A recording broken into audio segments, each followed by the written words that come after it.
이제 오늘 이제 2장부터 시작되어진 이제 논쟁 기사의 이제 막바지에 저희가 이제 와 있습니다. 정리를 좀 해보도록 하겠습니다.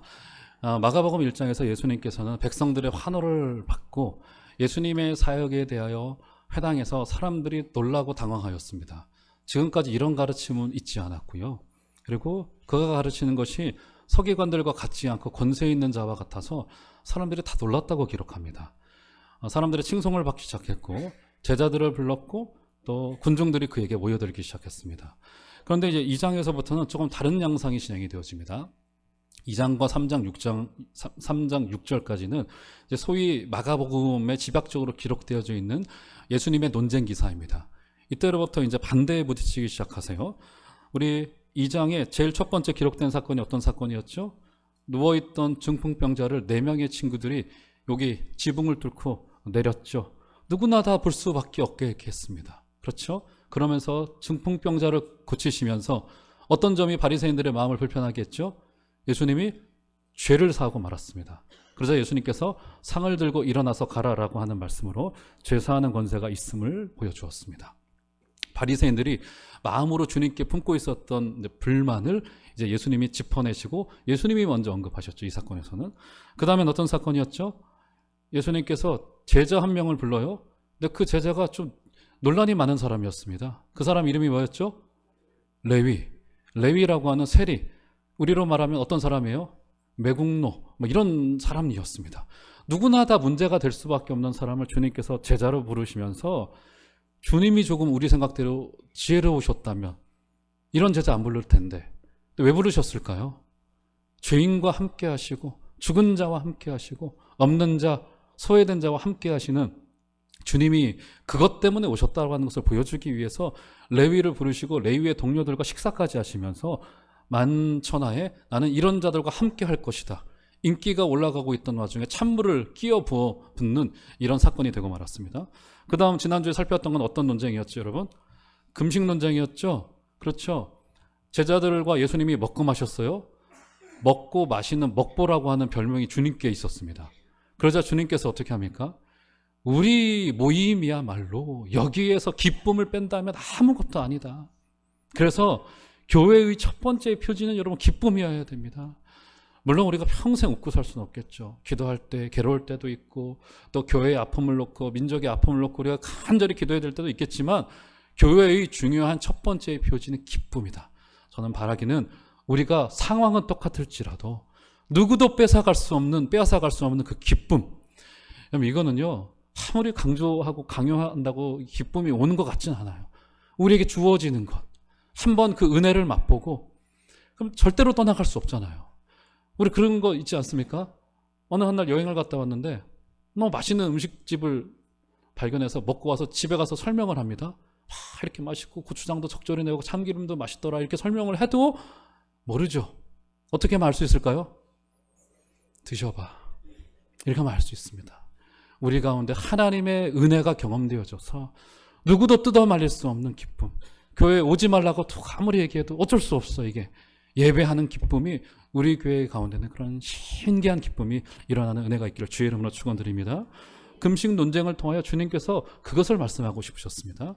자, 이제 오늘과 다음번에 할 주제는 아주 첨예한 문제를 가지고 있는 이제 그 안식일 논쟁입니다. 안식일과 할례의 문제는 경건한 바리새인들 유대인들에게는 양보할 수 없는 문제였습니다. 그런데 이제 여기서 두 차례 이번 사건과 이제 다음번에 살필 3장 1절에서 6절 오른손 마른 사람을 안식일에 고친 사건 때문에 이제 결국 어떻게 되냐면 미리 좀 보시면 마가복음 3장 6절을 보시면 이렇게 말해요. 제가 읽어드릴게요. 바리새인들이 나가서 곧 헤롯 왕과 함께 어떻게 하여 예수를 죽일까 의논하니라. 결국 안식일 논쟁을 끝으로 바리새인들이 여러분 바리새인들과 헤롯 왕은 정치적으로 같이 할례에 할 수 없는 사람입니다. 그런데 주님을 죽일지 말지를 논의한 겁니까? 아니죠. 죽이기로 결의하고 어떻게 죽일지를 논의해버리고 마는 지금 이런 결과를 가져왔습니다. 지금 무슨 말입니까? 이제 주님께서 우리를 위한 죽음을 향하여 성큼성큼 걸어가고 계심을 우리가 여기서 발견할 수 있습니다. 어떻게 보면 주님께서는 이 논쟁을 일부러 일으키셨어요. 왜요? 우리를 대신하여 죽으시기 위하여. 우리를 사랑하시되 자신의 목숨을 들여서 자신의 대속적인 죽음으로 우리를 사랑하신 주님이시라고 하는 사실을 여러분 기억하시길 바랍니다. 그래서 주님께서는 이렇게 성큼성큼 바리새인들의 마음속에는 이제 살려둘 수 없다라고 하는 결의를 하였고, 주님은 그 죽음을 향하여 이제 기꺼이 걸어가시고 계십니다. 자, 이제 그렇다면 이제 오늘 이제 주제로 좀 좁혀서 생각해 보도록 하겠습니다.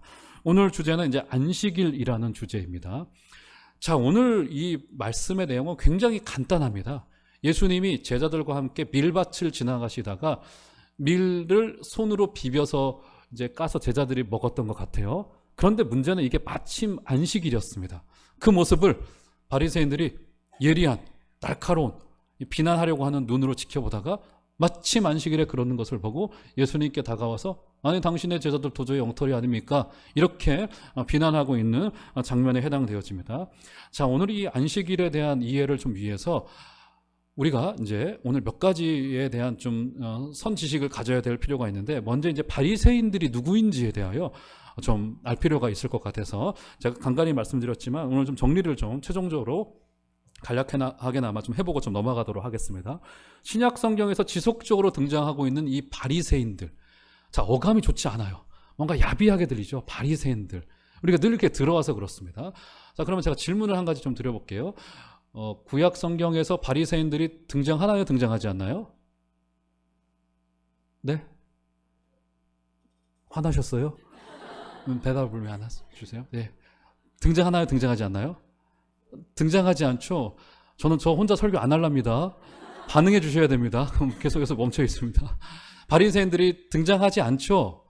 그리고 신약 성경이 열어지면서 이제 비로소 바리새인들이 등장합니다. 그렇다라고 한다면 구약과 신약의 그 중간에서 무엇인가 일이 있었구나라고 하는 것을 알 수 있습니다. 오늘 이제 바리새인들이 오늘뿐만 아니라 이제 사복음서에 여러 차례 등장하고, 사도 바울조차도 바리새 출신이기 때문에 바리새파가 누구인지에 대한 정리가 좀 우리에게 필요합니다. 자, 이 바리새파가 어떻게 등장했냐면, 여러분 구약 성경의 마지막 책이 뭐죠? 예, 말라기서. 말라기서가 기록이 되고 예수님이 오시기까지가 여러분 몇 년 정도 될 것 같습니까? 네? 예, 400년. 오, 성경 공부 잘하셨네요. 400년입니다. 400년의 기간이 있어요. 그러니까 이 400년의 기간 동안 주님은 선지자 한 명 보내지 않으신 거예요. 그렇죠? 굉장히 무서운 현실입니다. 교회도 사라지고 회당의 모든 유대교의 정통 문화들이 점점 더 사라지고 있는 굉장한 종교의 위기 가운데 있었습니다.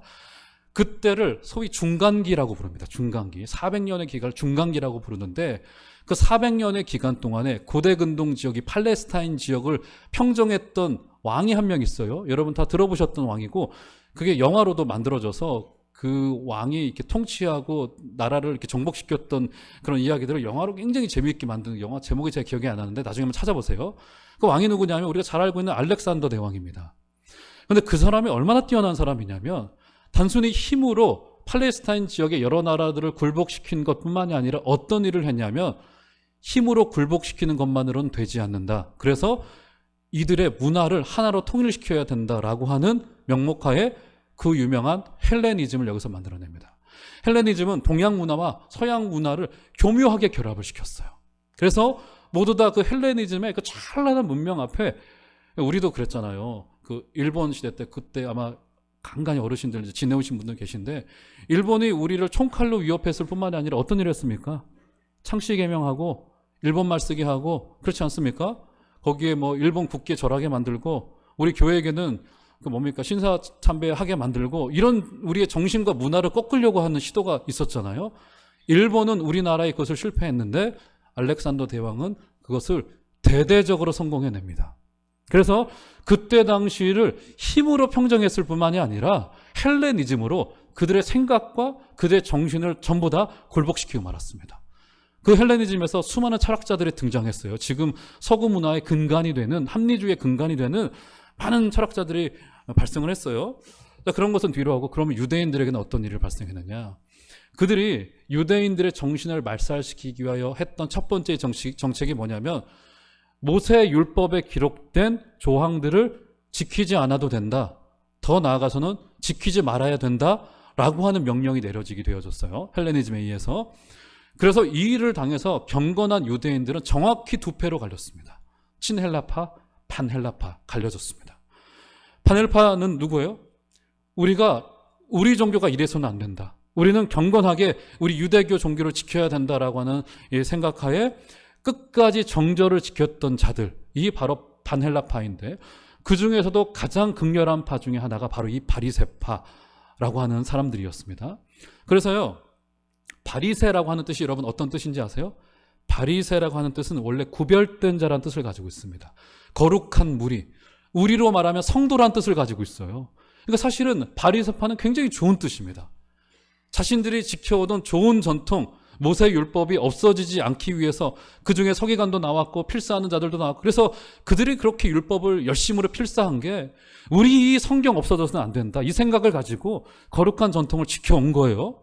얼마나 그 처음에 그 취지와 의도와 그 시작이 좋았습니까? 이렇게 유대교 부흥운동을 율법 준수를 통하여서 이루려고 했었던 사람들이었습니다. 그래서 그들이 얼마나 열심히 지켰냐면 모세 율법에 기록된 내용 그 이상을 우리가 지켜야 된다라고 해서 그들의 문서였던 미시나에 보면은 모세 율법에 등장하지 않는 조항이 39가지에 달하고 그 아래 세부 규칙이 수십 개, 수백 가지들이 있는 것을 발견할 수 있습니다. 제가 몇 가지 예를 좀 가지고 왔어요. 세부 규칙들이 있는데 예를 들어서 안식일에 담이 무너져서 사람이 거기에 깔렸습니다. 피를 흘리고 있어요. 그런데 그 사람을 치료하지 못하게 했습니다. 왜요? 안식일이기 때문에. 가장 기본적인 치료만 해주고 적극적인 치료를 하지 못하도록 했어요. 치료하는 행위는 안식일에 할 수 없기 때문에. 여러분, 이런 유대교의 율법 준수의 전통은 지금까지 지켜지고 있어서 그 혹시 이스라엘 예루살렘 여행 다녀오신 분들 혹시 계신가요? 네? 아마 소수지만 아마 있으시리라. 저는 아직 못 가봤습니다. 이게 신학교 3학년 때 원래 가게 되어 있는데 못 갔어요. 어쨌든. 그런데 얘기를 들어보면 제가 이제 유대인 선교를 하는 분들 이제 이야기를 들었는데 예루살렘에 있는 호텔은 안식일이 되면은 모든 층에 다 선다고 합니다. 왜요? 안식일에 손을 올려서 엘리베이터 버튼을 이렇게 누르는 게 이게 일하는 행위가 되기 때문에 1층부터 15층까지면 전부 다 쓴대요. 어디에서 내릴지 모르기 때문에. 이럴 정도로 그들의 그 랍비 문화, 이 바리새 문화를 가지고 오는 전통을 지금까지 지켜오는 사람들까지도 이 율법 준수에 대한 정신은 굉장히 강력합니다. 그래서 금요일 저녁 6시부터 시작되어진 이 안식일이 토요일 저녁 6시 정도에 맞춰지게 되어지는데 이때 지켜지는 율법을 굉장히 이 바리새인들은 적극적으로 지켰던 것을 알 수 있고 그 시작은 우리가 아까 말씀드렸듯이 굉장히 선한 의도로 시작되어진 것을 우리가 볼 수 있습니다. 자, 그렇다면 오늘 이 안식일에 관한 논쟁 아니겠어요? 도대체 이 안식일이 무엇이기에 이 안식일을 지키려고 했던 것일까? 자, 우리 안식일이 최초로 등장하고 있는 성경을 우리가 좀 가서 찾아볼 필요가 있을 텐데요. 창세기 2장 3절로 가보시면 성경을 찾아서 한번 눈으로 확인을 한번 해보겠습니다. 창세기 2장 3절로 가보시면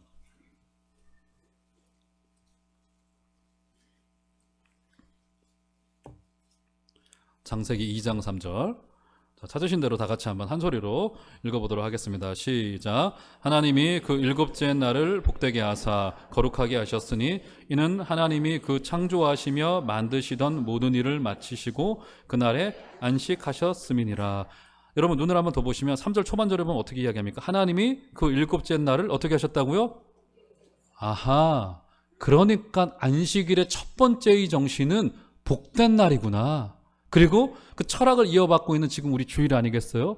이 주일도 무엇을 하라 하지 말라라고 하는 금언과 명령 그 이전에 우리에게 담겨 있는 것은 이 날이 복된 날이구나 라고 하는 것을 알 수 있습니다. 그래서 일주일의 첫날이 우리 주일 아니겠어요? 주일에 예배하며 하나님을 높여드릴 수 있는, 또 높여드려야만 되는 그 이유가 뭐냐면 이 일을 복되게 누려야지 나머지 6일도 온전한 주일로 서갈 수 있다고요. 저는 바라기는 여러분 매주마다 예배 드릴 때 저는 다른 그 어떤 것도 다 뒤로 하고 예배에서만큼은 성공하셔야 됩니다. 예배 가운데 복을 누리시고 세상 그 어디 그 누구 그 어떤 자리에서도 줄 수 없는 그 복된 은혜를 받아 돌아가시는 은혜가 있기를 주의 이름으로 축원드립니다. 이날은 첫 번째 안식, 바로 쉰다는 개념인데 복된 날이라는 겁니다. 자, 그렇다라고 한다면 제가 전에도 한번 질문 드렸던 것 같은데 하나님 지금 창조하시고 일곱째 날에 쉬셨잖아요. 자, 도대체 하나님이 쉬셨다는 것이 무엇일까? 하나님도 우리처럼 피곤하셔가지고 쉬셨다는 것일까? 제가 한번 질문 드려볼게요. 똑같은 질문이긴 한데, 하나님 일곱째 날에 쉬시고 8일째 어떻게 하셨을까요? 다시 양복 입고 넥타이 메고 출근하셨을까요?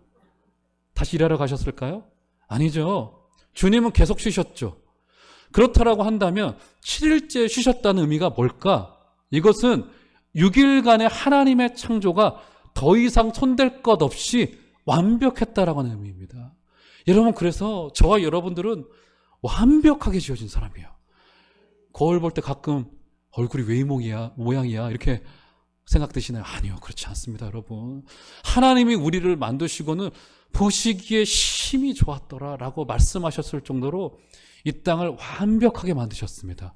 물론 죄로 어그러졌기 때문에 우리는 전도도 해야 되고 치유를 해야 되지만 기본적으로 창조는 완벽했기 때문에 하나님이 쉬셨다는 거예요. 그래서 예수님께서도 오늘 말씀에서 어떻게 말씀하십니까? 인자가 안식일의 주인이라 말씀하지 않습니까? 왜요?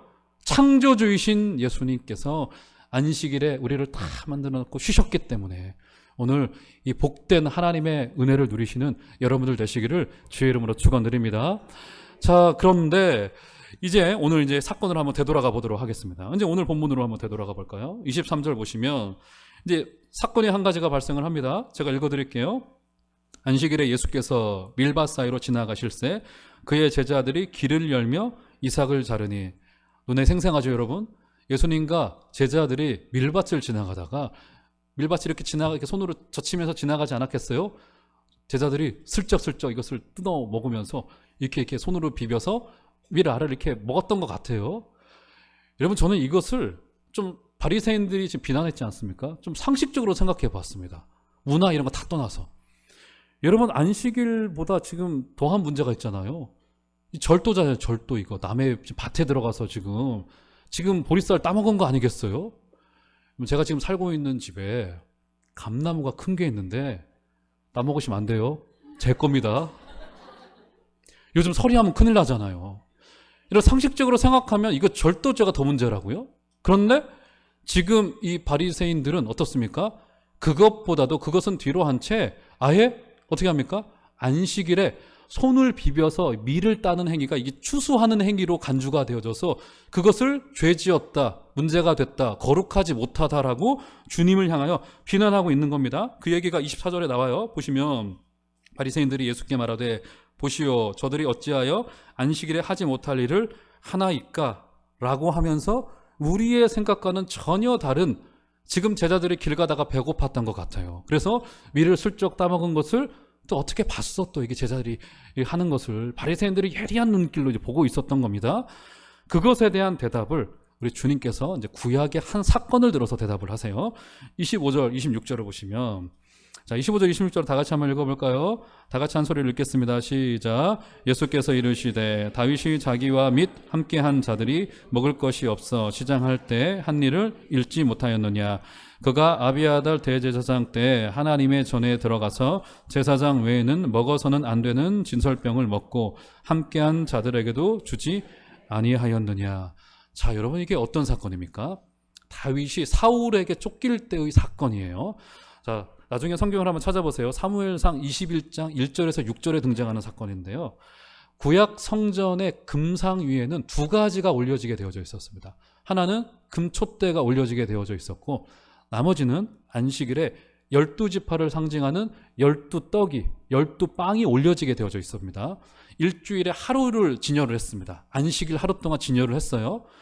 안식일이 지나고 나면 그 빵은 오로지 누구만요? 제사장들만 먹을 수 있는 빵이었습니다. 어느 한 날 다윗이 사울에게 쫓기다가 급하게 아비아달 제사장이 있는 그 성전 안으로 들어와서 금상에 놓여있는 빵을 본 거예요. 몇 날 며칠을 굶었던 것 같습니다. 그러자 허락도 받지 않고 어떻게 된 거예요? 우리말로 하면 어느 집에 놀러 갔는데 너무 배고파서 냉장고 문 열고 막 다 꺼내 먹은 거예요. 지금 이런 상황이 된 겁니다. 급하게 막 다 먹어버리고 만 겁니다. 문제는 뭐냐면 그것이 율법이 제사장들만 먹도록 명령해 놓은 것을 어긴 상황이 된 거예요. 그런데 이렇게 어긴 것에 대해서 성경 어디에도 다윗을 정죄하지 않고요. 오늘 예수님도 그 사건을 끄집어 내오시면서 다윗에 대하여 한마디 말씀도 하지 않으십니다. 오히려 주님께서는 잘하는 것인 듯 지금 말씀해 주고 있어요. 아, 그렇다라고 한다면 율법이 우리에게 규정해 놓은 그 이유를 알 것 같아요. 왜냐하면 지금 안식일의 사건과 다윗이 떡을 먹은 사건은 안식일을 범한 사건이 아니란 말이에요. 뭔가 관계가 없는 사건인 것 같은데 공통점이 한 가지 있죠. 어떤 공통점이었어요? 배고픈 제자들, 배고픈 다윗의 부하들이 있었던 것을 우리가 확인할 수 있습니다. 여기서 발견할 수 있는 내용이 무엇입니까? 율법이 배고픈 자들을 위하여 있는 거구나. 약한 자들, 우리 종교가, 우리 기독교가 이게 아파하는 자들과 함께 해야 되는 것이구나 라는 것을 이미 율법에서부터 규정해 놓고 있는 것을, 그리고 다윗이 그것을 몸소 보여준 것임을 우리가 발견할 수 있습니다. 여러분, 그래서요, 우리 교회는 철저히 계속 아픈 자들, 낮은 자들, 고통스러운 자들, 주님이 그렇게 하셨듯이 세리들에게도 교회는 가야 됩니다. 그래서 교회가 단 한 번도 이 역사를 지나오면서 교회에 뛰어난 사람들이 많아짐으로써 교회의 영향력이 발휘된 적이 단 한 차례도 있지 않았습니다. 오히려 종들이 있었고 연약한 자들이 있었고 계급이 나누어져서 약한 자들이 교회로 몰려들 때 교회는 선한 영향력을 그 지역에 미쳤던 것을 우리가 확인할 수 있습니다. 사랑하는 여러분, 우리 교회 주님이 오실 그날까지 주님의 시선이 머무는 곳, 그 배고픈 자들이 있는 곳으로 우리 교회가 성큼성큼 걸어갈 수 있는 은혜가 있기를 주의 이름으로 축원드립니다. 그래서 교회와 율법과 종교와 우리 기독교의 모든 규례는 배고른 자들을 위해 있다는 사실을 기억하신 은혜가 있기를 주의 이름으로 축원드립니다. 자, 그래서 우리 예수님께서 이제 안식일의 본질에 대해서 말씀하세요. 27절을 보시면 이렇게 말합니다. 27절은 너무너무 중요한 거니까 여러분 빨간 펜이 있으시면 줄을 그으셔도 좋을 것 같아요. 27절 다 같이 한번 한 소리를 읽겠습니다. 시작. 또 이르시되 안식일이 사람을 위하여 있는 것이요 사람이 안식일을 위하여 있는 것이 아니니. 좀 복잡해요. 안식일이 사람을 위하여 있는 것이요 사람이 안식일을 위하여 있는 것이 아니니. 무슨 말씀인지 좀 느낌이 여러분 오시나요? 다시 한번 읽어볼까요? 안식일이 사람을 위하여 있는 것이 아니요 사람이 안식일을 위하여 있는 것이니. 어떤 종교 규례든 그것이 사람을 위하여 있는 것이지 사람이 그 종교 규례를 섬기거나 떠받드는 게 아니라는 겁니다. 이것이 안식일을 대표로 해서 예수님이 우리에게 말씀하셨던 종교적인 모든 외형의 규례에 대한 기준입니다. 여러분, 심지어는 직분도요, 이 직분이 사람을 섬기기 위하여 있는 것이지 사람들이 이 직분을 위하여 있는 게 아닙니다. 쉽게 얘기해서 여기 목사가 여러분들을 위하여 있는 것이지 여러분들이 저를 떠받들기 위해서 있는 것이 아닙니다. 여러분, 목사는 여러분들을 섬기기 위하여 직분으로 있는 것이고요. 그래서 이것이 안식일이 사람을 위하여 있는 것이다 라고 하는 것 속에 담겨있는 중요한 규례입니다.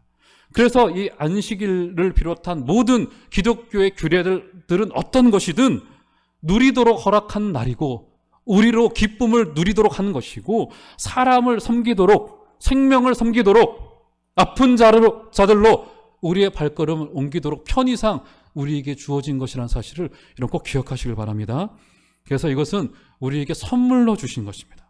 한마디로 마치 바리새인들이 율법으로 사람들에게 족쇄를 그 첫 의도와 그 시작의 그 의미는 다 퇴색이 된 채 족쇄를 채는 날로 만들어 버렸듯이 마치 사람이 종교를 떠받들고 있는 안타까운 현실이 가끔 벌어지기도 합니다.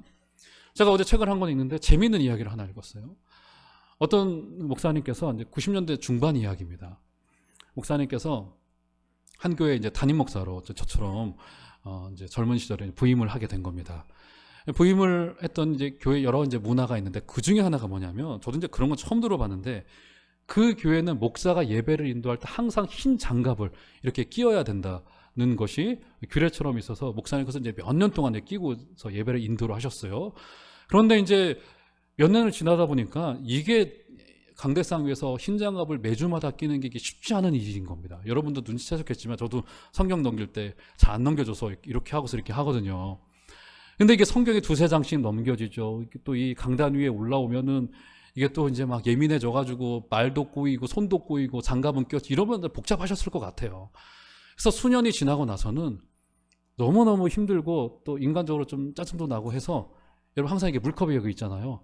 물컵을 이렇게 딱 위에 올려놓고 흰장갑을 끼고 보란 듯이 몇 번 이렇게 찍어가지고 성경을 넘겼대요. 몇 줄을 그렇게 했대요. 그랬더니 이제 장로님들께서 그것을 보시고 좀 안타까우셨던지 당회를 열어서 이것이 공식 안건으로 올라온 겁니다.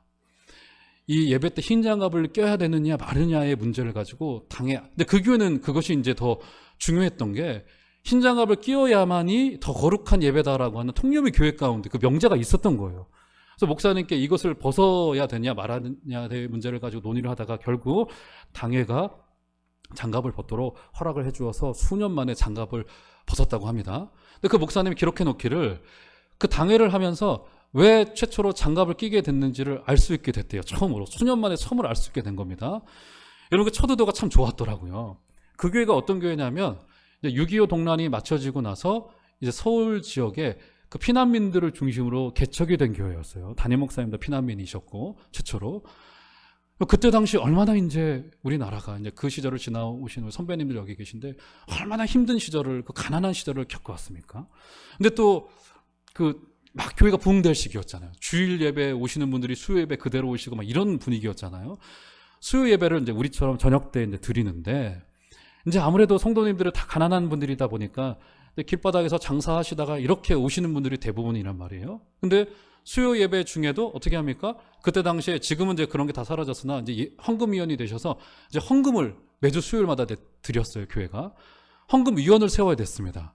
헌금위원을 세웠는데 갑자기 길에서 일하다가 돌아오시고 나서는 수요 예배 때 헌금위원으로 섬기게 되신 거예요. 그런데 아무래도 헌금위원들 주로 여성분들이 많으시잖아요. 지금이나 그때나. 그런데 험한 일을 하다 오시다 보니까 손도 갈라지고 여기 때도 끼고 하다 보니까 여성도님들이니까 이제 이게 손이 부끄러우시니까 헌금 바구니를 들고는 이렇게 하신 거예요. 이렇게 헌금 바구니를 이렇게 손을 가려서 이렇게 헌금 바구니를 내민 거예요.